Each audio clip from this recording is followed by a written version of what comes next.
कोकणात मासेमारी हा स्वयंरोजगाराचं साधन असून कोकणात उपलब्ध असलेल्या खाडील किनारी भाग आणि खोल समुद्रातील भाग या विविध पाण्याच्या साठ्यांमध्ये मासेमारी केली जाते।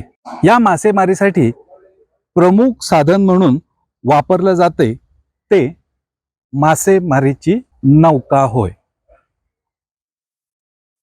आता ही मासेमारी नौका ही लाकडांपासून FRP मटेरियल पासून या दोन प्रमुख साधनांपासून नौका पूर्णपणे बांधली जाते। नौका बांधणीसाठी लाकडाचे विविध प्रकारचे भाग हे प्रथम कापले जातात आणि त्याचा वापर करून पूर्ण नौका बांधली जाते। या मासेमारी नौकेचा प्रमुख भाग जर म्हटलं तर बोटीचे पठाण होय। सर्वप्रथम बोट बांधताना पठाणाची व्यवस्था केली जाते। याच पठाणावर बोटीच्या दोन्ही बाजूने फळ्या लावल्या जातात। या फळ्या मात्र समांतर रेषेमध्ये वर पर्यंत बांधणी केली जाते।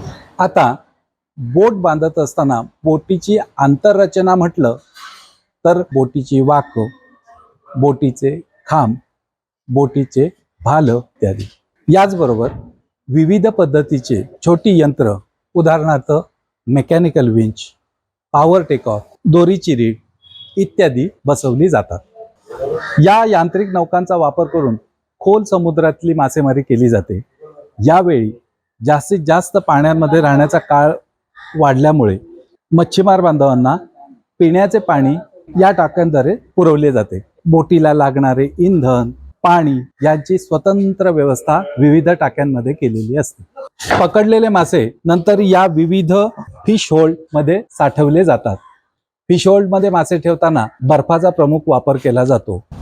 हा बोटीचा पाठचा भाग ज्याला इंग्लिश मध्ये स्टर्न साइड असं देखील म्हणतात।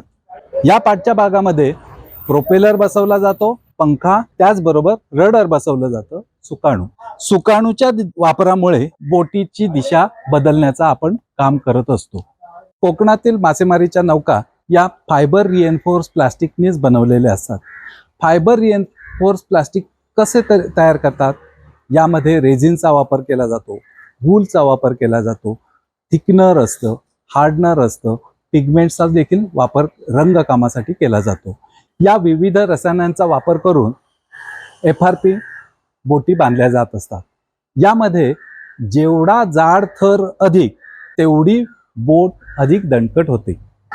या विविध मटेरियलचा वापर करून सुमारे 4 ते 5 महिन्यामध्ये ही संपूर्ण बोट पाण्यामध्ये सोडण्यासाठी तयार होते।